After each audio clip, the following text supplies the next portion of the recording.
తీసుకొచ్చిన మీ లక్ష్మణ్ కుమార్ మీ అన్న అని చెప్తున్నా. మన గోదావరి పవిత్రమైన గోదావరి ఇక్కడికి వచ్చి స్నానాలు చేస్తారు.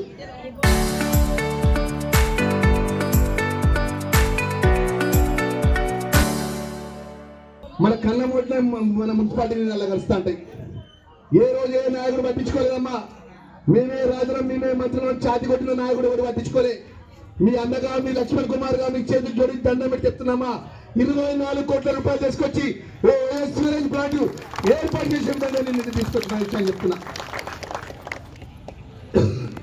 15 వార్డుల లోపల, ఈ మున్సిపల్ వార్డు లోపల 1వ వార్డు నుంచి 15 వార్డు వరకు ఈ ప్రాంతానికి సంబంధించిన సీసీ రోడ్లు కానీ, ఈ ప్రాంతానికి సంబంధించిన సైట్ రైళ్లు కానీ, ఈ ప్రాంతానికి సంబంధించిన అనేక సమస్యల విషయం లోపల సుమారు 30 కోట్ల రూపాయలతో గౌరవ ముఖ్యమంత్రి గారితో నిధులు తీసుకొచ్చి అభివృద్ధి కార్యక్రమాలు వివిధ వార్డుల లోపల ఈ రోజు ప్రగతిలో ఉన్నాయనే విషయాన్ని మనం చేస్తున్నాం.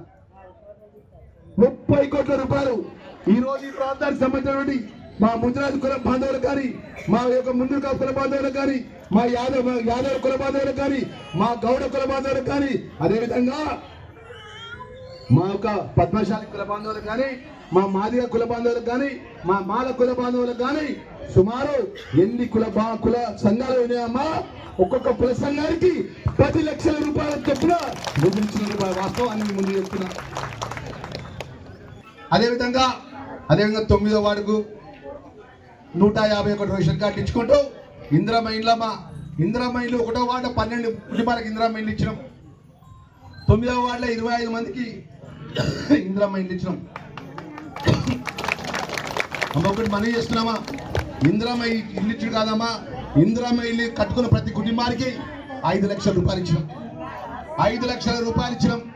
చరిత్ర సృష్టించినోడు ఇప్పుడు ఆ చరిత్రని తిరగరాయబోతున్నాడు. అబద్ధాల గోడల్ని బద్దలు కొట్టి నిజాలను రాగా మీ ముందుంచబోతున్నాడు. నిజమైన వార్తల కోసం వెంటనే డౌన్లోడ్ చేసుకోండి రా యాప్ని.